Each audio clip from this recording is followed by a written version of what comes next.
noches. Antes de ir con el invitado y de empezar con el tema, un abrazo de corazón a todas las mujeres que están viendo el programa. Yo creo que no es un día de felicitaciones, creo que es un día de reivindicaciones, creo que es un día de agradecimiento, porque si hoy yo, que soy mujer, tengo mi propio programa de televisión, no es gracias a mí, es gracias a generaciones y generaciones de mujeres que pelearon, que lucharon, que hasta dieron su vida para que nosotras hoy podamos estar acá. Así que abrazo a todas las mujeres desde mi corazón y gracias. Gracias, gracias, gracias. La lucha continúa desde cada lugar para estar donde nos corresponde, donde nos merecemos. Dicho esto, a propósito de que ayer fue 8 de marzo, hoy vamos a hablar de economía. Hoy vamos a ver de qué se trata esto de que Guzmán arregló primero con los tenedores de bonos y ahora está viendo con el fondo y mientras tanto desde algún lugar los está acorralando a los dos para que sí o sí se llegue a un arreglo. Está con nosotros el licenciado Pablo Tigani y con él vamos a hablar de economía.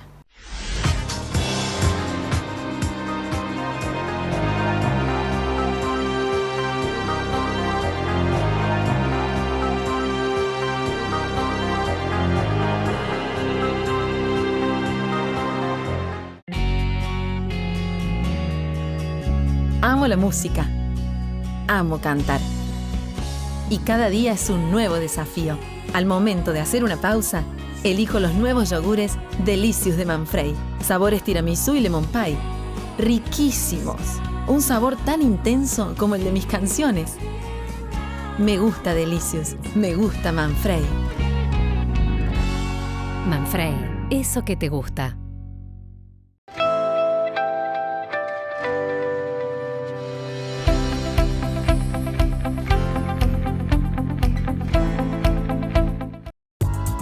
Tesai, infusión de sentidos. Desde 2013 creando exquisitos blends de té en hebras. En nuestro tea shop encontrarás regalos originales, tazas, cuencos y todo lo que necesitas para completar la experiencia. Dale una vuelta al sabor. Date una vuelta por Tesai. Licenciado, usted cuando habla de la deuda externa y habla del arreglo con el fondo y habla del préstamo que tomó el Estado argentino durante el gobierno de Mauricio Macri, tiene una visión bastante particular, sobre todo de cómo se está manejando el ministro de Economía. ¿Cómo es esto de que primero se arregla con los tenedores de bonos y después con el fondo? Es interesante su pregunta porque mucha gente se le pasó un tema que es elemental. El Fondo Monetario Internacional tiene como objetivo estabilizar las economías, los tipos de cambio, las relaciones de solvencia de los países y por último es prestamista de última instancia. Entonces, cuando uno inicia una relación con el fondo, como hicimos en Argentina el año 2018, después de 13 años que no operábamos con el Fondo Monetario, lo primero que hay que hacer es, si uno tiene una deuda de la envergadura que tiene Argentina, es ir al Fondo Monetario Internacional, establecer un cronograma de vencimiento diferente al que fue establecido oportunamente porque es incumplible y no hay ninguna posibilidad que Argentina en 2 años pueda cancelar 45.000 millones de dólares.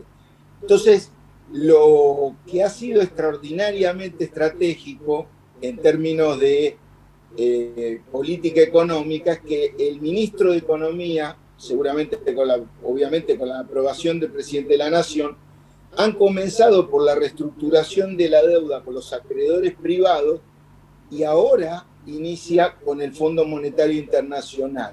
¿Por qué digo que estratégicamente es extraordinario?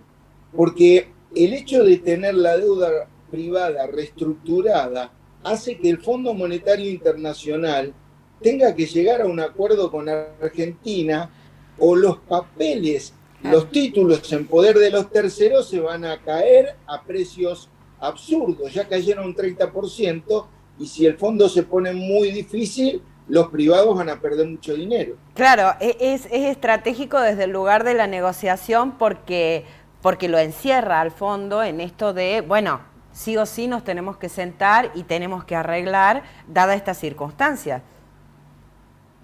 Lo encierra al fondo y lo encerró a los acreedores privados, porque los acreedores privados que no quisieron hacer una quita del 5%, ya están perdiendo más de 30% en el valor de cotización de los bonos con referencia al valor nominal. Quiere decir que haber bajado un 5, que fue una pelea tremenda, que Argentina tuvo que ceder y decir, bueno, está bien, nada más bajen los intereses. Ahora quedó con que si Argentina prolonga la negociación con el fondo, en la medida que haya una sospecha en el mercado que podrían no ponerse de acuerdo con el fondo si Argentina pide un crédito de facilidades extendidas con otra modalidad que la que usualmente utiliza el Fondo Monetario Internacional, en ese caso podrían perder más valor, y la verdad que están muy nerviosos los acreedores privados. Utilizando todo, utilizando los medios hegemónicos que hay en Argentina, utilizando las corporaciones y presionando. Están jugando un juego muy peligroso, ¿no? Al juego del escorpión y la rana. Por enojados que están con la rana, en algún momento la van a picar y se van a hundir los dos.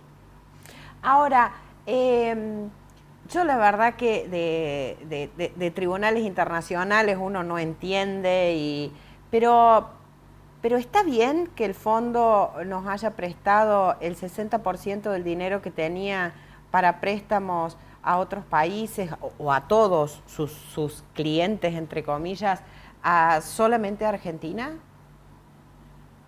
Mire, validaciones de bien y mal son validaciones éticas y yo no las voy a utilizar, porque un académico no debe decir esto está bien, esto está mal. Lo que yo le puedo decir es cómo es usualmente. En el sistema financiero argentino, por ejemplo, ningún banco le puede prestar el 60% de su cartera de crédito a un solo cliente, porque está poniendo en riesgo el patrimonio de los bancos y los depósitos del resto de los depositantes. Es imposible legalmente. La razón por la cual el Fondo Monetario Internacional ha tomado esa decisión en el año 2018 es muy confusa y está sujeta a algún tipo de acción legal porque hubo muchas irregularidades, no solamente esa. La principal irregularidad es que después de 13 años de no operar con un país, en solamente unos meses le dio 45.000 millones de dólares y se los prestó a 2 años, no habiendo un horizonte de solvencia fiscal intertemporal que pudiera garantizar que eso iba a ser pagado, con lo cual hay una responsabilidad del ala política. Recuerde que en el fondo usted tiene un brazo político y un brazo técnico. El brazo técnico dijo que no había que prestarle a la Argentina y está escrito. Así que se lavaron las manos en su momento. Claro. El brazo se protegieron. Claro, tomó la decisión de prestar y evidentemente Christine Lagarde, el expresidente Donald Trump y el expresidente Mauricio Macri tomaron decisiones que en algún momento van a ser consideradas como algo inusual, ¿no? Tendrán que verlo eso los expertos, no es mi especialidad, pero claramente se han salido de los caminos que en general se recorren para obtener este tipo de asistencia. Hablando de especialidad, su especialidad es asesorar a inversionistas que quieren, producir, invertir en Argentina. La verdad que bueno, con todo tan convulsionado, pandemia de por medio, lo nombro porque no es un detalle menor, ¿qué está pasando en ese rubro, licenciado? ¿Se está moviendo? ¿Hay gente que está viniendo? Porque parece que no pasa nada y encima uno abre los diarios y bueno, ahora los industriales de nuevo empiezan con los juicios al Estado para poder comprar dólares, no sé si al Estado concretamente, pero sí al Banco Central, bueno, a los diferentes brazos del Estado encargados de esas normativas. Entonces uno dice, che, ¿quién va a venir a invertir acá? Hay gente que viene, se está moviendo ese mercado, usted lo sabe mejor que nosotros. Nosotros estamos siendo consultados todas las semanas por empresas extranjeras y nacionales que quieren invertir en la Argentina porque los precios de los papeles argentinos están muy baratos cuando hablamos de empresas que cotizan en bolsa, y las empresas de capital cerrado están dando una oportunidad extraordinaria porque vienen de 3 años de ahogo financiero y necesitan inversiones porque evidentemente una empresa que está ahogada financieramente lo que menos necesita es un préstamo que es un salvavidas de plomo. O sea, un endeudado la solución de un endeudado no es endeudarse más, ¿no? Ni a nivel nacional, como hemos visto con los gobiernos, ni tampoco a nivel privado. Entonces, buscan capital de riesgo y la verdad es que nosotros estamos recibiendo mucha consulta de inversión que tiene que ver con inversión productiva, no inversión financiera, no inversión como se ha visto en los años precedentes, donde la inversión era una inversión especulativa de corto plazo, donde cuando los capitales vienen el dólar se plancha y cuando la tasa de interés baja y empieza a haber riesgo de que el país tenga dificultades para vender dólares, salen corriendo y nos dejan sin dólares, como sucedió en 2018 y 2019, que llegamos a una fuga de dólares de alrededor de 85.000 millones de dólares. Hoy entonces la realidad es que son las consultas que ustedes reciben son para inversiones netamente productivas. Netamente productivas, que son las que le interesan al país, ¿no? Porque ¿a quién le interesa una inversión? ¿En qué sectores, si se puede saber? En todos los sectores. Mecánico, alimenticio, sobre todo agroalimenticio, que tiene posibilidades de exportar. Hay muchas compañías agroexportadoras que en vez de dedicarse a producir y exportar con la ventaja competitiva que tiene Argentina con todo lo que es alimento, fueron tentados en 2017, 2016, 2018 a timbiarse, a conseguir créditos en dólar, ingresarlo, colocarse en pesos, y bueno, están todas tecleando, ¿no? Hay una que es muy conocida de la provincia de Santa Fe, que está a punto de quebrar, una compañía que tenía un nivel de facturación extraordinario. Así que bueno, esas compañías están siendo miradas por capitales extranjeros, porque son compañías completamente competitivas. Argentina es muy competitiva en alimento, en energía. Argentina es un gran país con un potencial de crecimiento y de recuperación extraordinario. Probablemente este año esté muy cerca de recuperar lo que se perdió en el 2020 y en el 2021 de seguir creciendo. Esto ya es una película que ya la vimos. En 2001 Argentina termina en default, en 2002 cae 10.9 y después crece 77 meses consecutivos hasta la caída de Lehman Brothers, que fue una crisis internacional que, bueno, afectó a Argentina en menor proporción que a otros países porque estaba muy bien parada, pero también afectó. 2009 se solucionó el problema de la crisis mundial, 2010 y 2011 Argentina creció 8 y 9%. Así que sabemos recuperarnos bien porque tenemos todo para hacerlo. Licenciado, usted me dice esto y la verdad que a mí me llena de esperanzas, pero mientras tanto veo que la inflación no me come la esperanza, pero me come el bolsillo. ¿Cómo estamos en política económica interna, en esto de todos los días? Bueno, como diría el ministro Guzmán, se están tomando medidas como para poder tranquilizar la economía.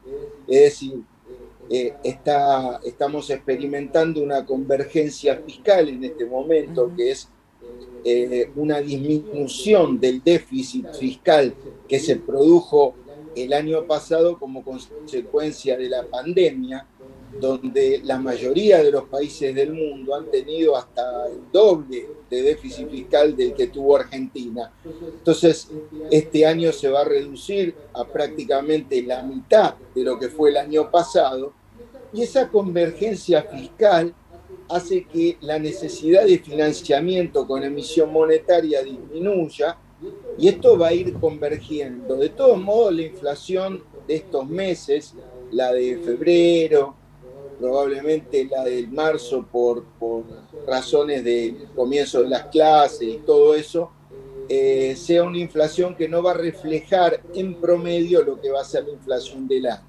Así que, mientras tanto, el gobierno tiene como objetivo recomponer el salario, y lo que necesitamos es justamente inversión para poder expandir la producción y que la demanda no presione sobre precios, sino que cuando venga más demanda haya más productos para vender. Sí, sí. Mientras tanto, la inflación del año pasado fue un tercio menor que la que tenía el último gobierno en el último año, con contracción monetaria y sin déficit fiscal, lo cual resulta paradójico. Sí, en Argentina se dan esas paradojas. El licenciado, usted, bueno, habló de esto, de que vengan inversiones, de producción, en estos sectores en los que realmente a Argentina siempre le ha ido muy bien y que en momentos políticos ha sabido aprovechar los vientos favorables, porque también, si bien son sectores en los que nos va muy bien, también dependemos mucho de lo que es la economía global. Ahora, ¿qué pasa con esa empresa que no puede comprar los dólares por el cepo y que necesita importar y que necesita pagarlo en dólares y que ya están hablando de nuevamente judicializar el tema, porque ahora parece que todo pasa por la justicia en este país? ¿Qué está pasando que eso es un engranaje que no se está pudiendo mover?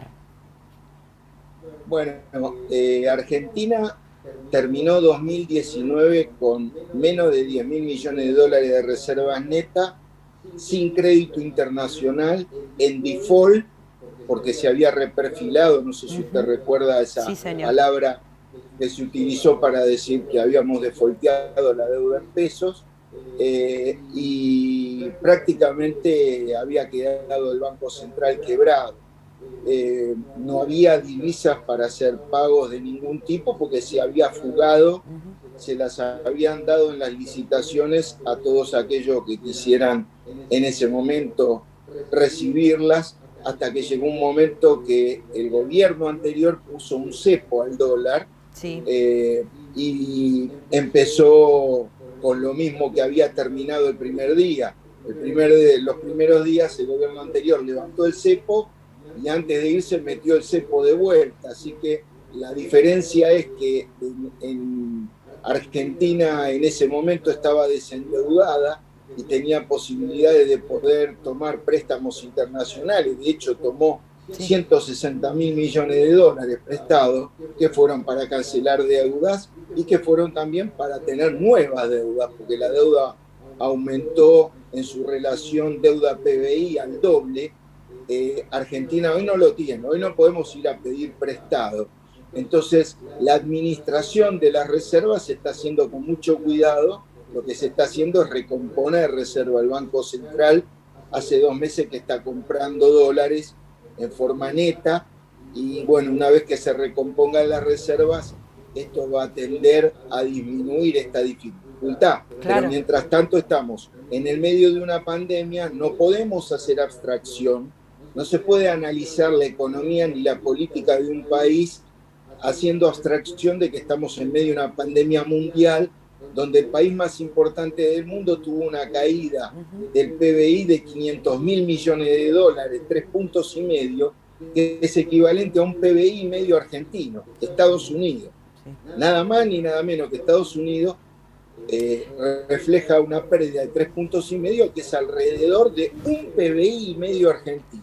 Coincido, si uno toma dimensión de esto, tiene que entender qué es lo que está pasando. Coincido con usted, Pablo, pero ¿qué le decimos a ese importador que bueno, que hoy está viendo el programa y que realmente necesita esos dólares porque tiene que pagar, por ejemplo, una máquina que compró en el exterior y que esa máquina le permite producir?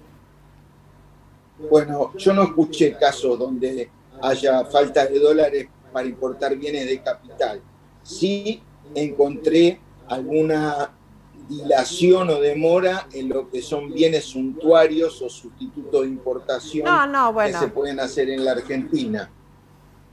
Obviamente bienes de capital, el gobierno tiene un enfoque de producción y trabajo. O sea que si es para importar una máquina, los dólares van a estar, más tarde o más temprano, ¿no? Está bien. Y mientras tanto, a aquel que quiere comprar dólares, ¿cómo se va a mantener este año, por lo menos? Ya hablar de todo el año en Argentina es como una especie de futurología, pero bueno, hagamos de cuenta que se puede. No, mire, sí, los periodistas, yo no responsabilizo al periodista por hacer preguntas de periodista, ¿no? Pero es que como los economistas los tienen acostumbrados a darle todas las respuestas, sí, suelen preguntar cosas que no tienen respuesta y hay que tener la honestidad intelectual de decir, yo no tengo una respuesta porque el pronóstico en economía no es científico. Cuando usted escucha a alguien que dice, este año la inflación va a ser tanto, bueno, no, yo puedo decir, yo creo que este año nos vamos a recuperar una parte de lo que perdimos el año, viendo la tendencia de los primeros meses y me da que estamos creciendo.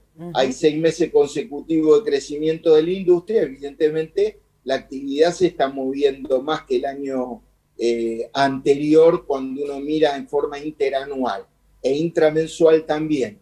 Ahora, hacer pronósticos no es serio y decir lo que va a pasar, hay que ir a preguntárselo a un sortile o a una hechicera o a un economista sin escrúpulos que tiene la tendencia a responder todo lo que se le pregunta aunque esté fuera de sus incumbencias. Mire, yo soy economista y soy politólogo, pero cuando tengo que pasar, como en el póker, digo, paso. Esta no la sé. Me hace acordar mucho a un profesor que tuve en la facultad, Jakubowicz, de Economía, y él decía siempre, nunca se olviden que todos estos números se mueven por percepciones. Entonces, desde ese lugar nunca podemos dar un pronóstico, porque todo depende de la percepción que tenga la gente. Si uno cree que la cosa va a funcionar y uno se anima, uno invierte, uno gasta, uno compra, uno sale. Si uno ve o percibe que no, que todo se va a desbandar y no, uno guarda, ahorra, entonces empieza el círculo vicioso en vez del círculo virtuoso del consumo. Hablando del círculo virtuoso del consumo, ¿le parece que esta nueva ley de ganancias va a inyectar en el mercado una buena cantidad de dinero como para mover un poco ese famoso consumo interno que es el gran motor de esta Argentina? Sí, claro, porque durante el gobierno anterior, que se había prometido terminar con los impuestos al trabajo, sí. No solo no se terminó, sino que se agregó una cantidad extraordinaria de gente que empezó a pagar impuestos a las ganancias. Así que ese dinero que no va a entrar en las arcas del Estado va a estar en el bolsillo de la gente y sobre todo de la gente que gasta el dinero, no de la que lo ahorra. El objetivo de este enfoque de política económica es ponerle plata en los bolsillos a la gente que gasta, no plata en el bolsillo de la gente que ahorra. Así que sí, eso va a ayudar. Pablo, ya cerramos, ya se nos fue el tiempo. No le pido un pronóstico, pero sí le pido un análisis en función de todas estas consultas que usted tiene constantemente y de su profesión. ¿Cómo ve la economía? Mire, yo le voy a decir algo. Yo soy un hombre de fe. De paso, ya que están en Córdoba, le mando un saludo a Cita con la Vida. Y le quiero decir que yo soy un hombre de fe, no puedo más que tener fe de que la cosa va a andar bien, y tengo elementos de predictibilidad, que son otra cosa, herramientas de predictibilidad, que a través de lo que es un diagnóstico, un presupuesto de qué es lo que puede pasar con las relaciones que uno tiene en los organismos multilaterales de crédito, en Wall Street, en las universidades norteamericanas, es tener una idea de cómo puede responder el policy maker, que es el que hace las políticas, y cómo pueden responder esas políticas a ayudar a la economía. Y todo me hace ver que Argentina tiene muchas chances. Recuerde siempre esto: somos la 8ª geografía del mundo, la 2ª reserva de agua potable del mundo, somos autosuficientes en energía, producimos hasta 2 cosechas por año, tenemos 80% de suelo cultivable, tenemos una industria que no es industria ya, pero es una semi-industrialización, a pesar de todas las 24.000 empresas que se cerraron durante los 4 años anteriores, y tenemos unos recursos humanos con un potencial extraordinario que nos benefician, porque tenemos que ir a buscar la frontera de la tecnología, donde podamos encontrar los aumentos de productividad significativos para que Argentina, con el talento que Argentina y los argentinos tienen, puedan salir adelante. Así que simplemente tengo palabras de fe. Muchísimas gracias. Me quedo con lo último que dijo, ¿no? La verdad que, y con esta teoría que creo que todos desde algún lugar tenemos, de tratar de ver siempre el vaso medio lleno. Tenemos todas estas herramientas. Tenemos un país totalmente cultivable, tenemos industrias y tenemos un recurso humano inigualable. Entonces, bueno, desde ese lugar también depende de todos y cada uno hacer realmente ese granito de arena que haga falta para que la rueda empiece a funcionar a una velocidad que, bueno, que ya todos podamos trabajar y producir y volver a ser lo que Argentina era, ¿no? Sin ninguna duda. Muchísimas gracias, Pablo. Esperemos eso para que suceda. Que así sea. Muchísimas gracias, Pablo. La verdad que qué lindo hablar con un economista que en realidad, en vez de ver el vaso medio vacío, vea el vaso medio lleno. Y qué lindo saber y que nos recuerden todo lo bueno que tiene nuestro país. Yo sé que es muy difícil, yo sé que si el dinero no alcanza, es muy difícil ver el vaso medio lleno. Que si no tenemos para lo indispensable, la verdad que es un discurso vacío, pero desde algún lugar siempre se puede. Siempre vale la pena seguir por el buen camino y producir y ser cada uno desde el lugar que le toca ese granito de arena que hace que la economía funcione. De eso se trata, de ser ese granito de arena que haga esta playa de un mar precioso. Buena semana, buenas noches.